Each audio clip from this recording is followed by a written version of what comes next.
حصاد الاسبوع، واللقطات دي من حوالي يعني ساعتين ونص تقريبا. ده يعني لسه واصله من الطياره بعد ما كسبوا بقى النهارده. بعد ما مكسب بعد ما كسبوا بالظبط 3 نقاط لا غاليه استنى، جدا. هم بيلعبوا الجونه كانوا؟ ايوه في الجونه في الغردقه. ايوه يعني هم اوريدي هناك موجودين في الغردقه. نعم بالظبط كده بالظبط.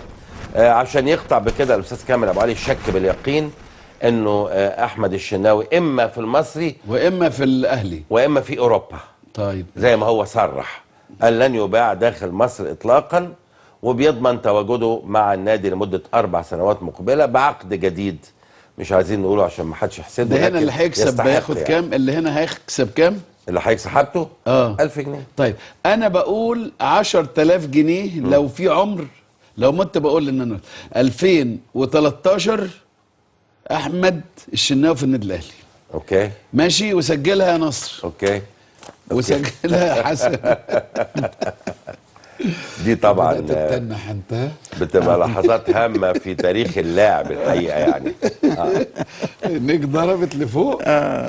والحقيقه يا استاذ حسن الاستاذ كامل ابو علي منتهى الذكاء، يعني عامل فرقه على مستوى عالي يعني. طبعا فرقه ومدرب وجهاز. صحيح تحصل هزيمه ولا اتنين بتلاقي الناس يعني قلقت، لكن بيلعبوا كوره كويسه والفرقه اتحسنت كتير عن السنين اللي فاتت الحقيقه. لا يعني وجه المقارنه، كتير لا وجه يعني. المقارنه. طبعا يعني. وبعدين التاكيد على العقود الخاصه باللعيبه المهمه زي احمد الشناوي اكيد برضو ده امر جيد جدا.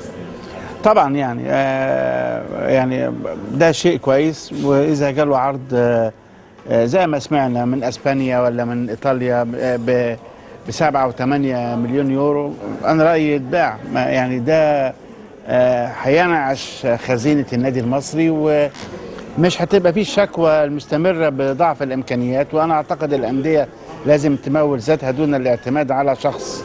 ده قاعده انا اعرفها.